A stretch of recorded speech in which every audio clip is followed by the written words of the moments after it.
तो अमेरिका और चीन के बीच चल रही ट्रेड बातचीत में बड़ी प्रगति देखने को मिल रही है। नमस्कार, मैं हूं नीलू। तो दोनों देशों की ओर से जारी एक संयुक्त बयान में कहा गया कि अमेरिका चीन से आयातित वस्तुओं पर लागू ड्यूटी रेट में 145% से घटाकर अब 30% करेगा। देखिए, जिस बात को लेकर ये पूरा विवाद था, अब वो बात कहीं ना कहीं खत्म होती नजर आ रही है।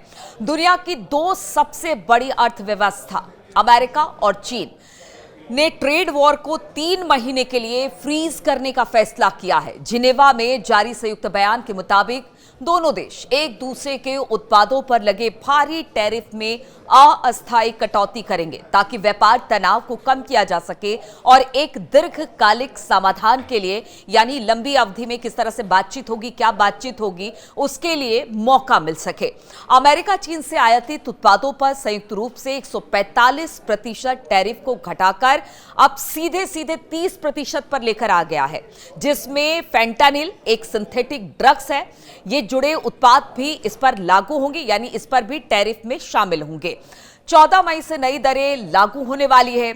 चीन अमेरिका से आयात पर लगे 125% टैरिफ को घटाकर अब उसने 10% कर दिया है। यानी अमेरिका ने जहां पर घटाकर 30% किया, वहीं पर 125% से घटाकर चीन ने अब ये टैरिफ 10% कर दिया है। संयुक्त बयान में कहा गया कि हमें फेंटानिल जैसे मुद्दों पर ठोस और बेहतर बातचीत में शामिल हुए हैं।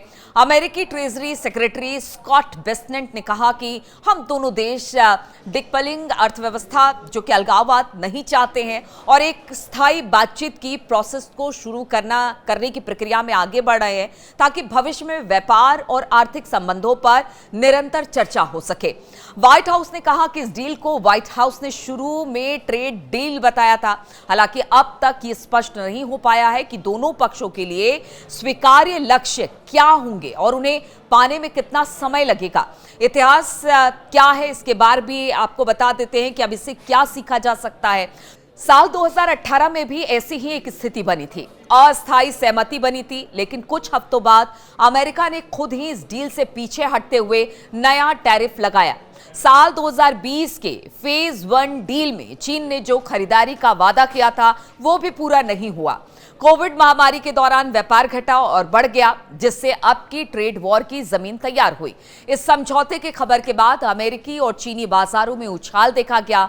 अप्रैल 2 को ट्रंप द्वारा टैरिफ की लिबरेशन डे घोषित करने के बाद मार्केट लगातार गिरा हुआ था, शेयर लगातार गिरे हुए थे। लेकिन अब इस फैसले के बाद कहा जा रहा है कि जो शेयर मार्केट है वो भी अब संभल गए हैं। कुल मिलाकर ये समझौता ट्रेड वॉर को थामने की दिशा में एक सकारात्मक कदम है, लेकिन इतिहास बताता है कि स्थायी समाधान मुश्किल और लंबी प्रक्रिया हो सकती है। 3 महीने की इस टैरिफ छूट सिर्फ ब्रेक है, एंड नहीं है। बार बार कह रहे हैं, ये ब्रेक है, एंड नहीं है। बातचीत का रास्ता इसमें खुला हुआ है।